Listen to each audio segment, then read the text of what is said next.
Trevor Husky here, licensed clinical social worker, and I love doing couples work. Not easy, not fun, but meaningful work ultimately.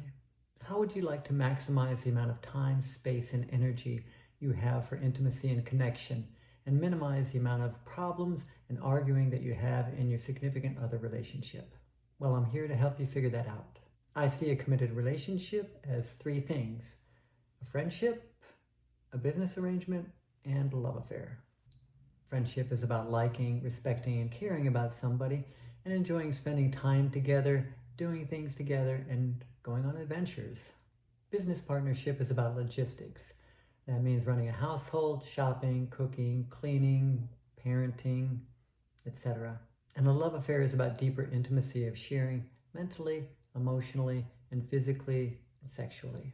We have three different types of relationships: not living together and no children, living together and no children, and living together with children. If you're in a relationship and not living together without children, then friendship and intimacy are the priorities. If you're in a relationship and living together without children, then all three should be about the same. And if you're living together with children, then logistics becomes the priority because there's so much involved in parenting. And what is one of the best ways to improve the quality of a relationship when you're living together with children? Logistics. Most couples that I work with get into a lot of arguments and fights around coordinating the household. Who does the most chores? Who does the most parenting? Who does the most emotional work? Having relative equality of responsibility can be worked out, even if there is a discrepancy in terms of the amount of hours that somebody works and/or income. Please keep in mind when one person is managing 60% of the responsibilities and the other person is managing 40%, that is actually a 50% difference. Most people think of it as only a 20% difference, but when you break it down, half of 40 is 20, and 40 and 20 equals 60. That means the person doing 60% is indeed doing 50% more work than the person doing 40%, and that's unfair. And over time, that can lead to resentment, and resentment is a relationship killer. The other big problem is when partner A has to remind partner B to take care of their own responsibilities on a regular basis. This can make partner A feel as though they have to parent partner B. And partner B can feel as though they are being parented or nagged, and few things in this world can ruin intimacy in a relationship as much as this double-barrel dynamic. So each partner needs to be an adult in the relationship and manage their own responsibilities accordingly.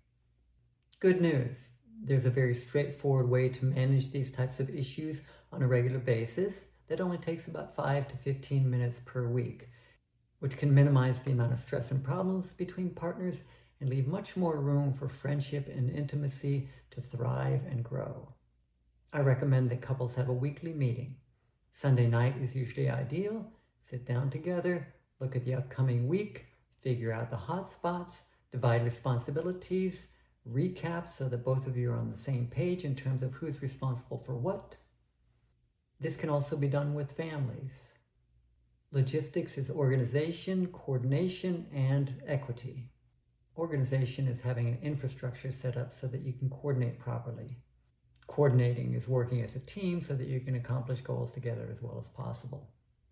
Equity is investing in division of responsibility and ultimately about fairness, which is crucial to a healthy relationship. One other thing can be added to this weekly meeting, and that is each partner gets to bring one topic about the relationship to the table. It works best when the person with the topic brings a partial solution to the table. Example, I want us to save more money for retirement, so instead of eating Jimmy John's 5 days a week, I'm only going to eat 2 days a week. That way, I'm already contributing to the solution.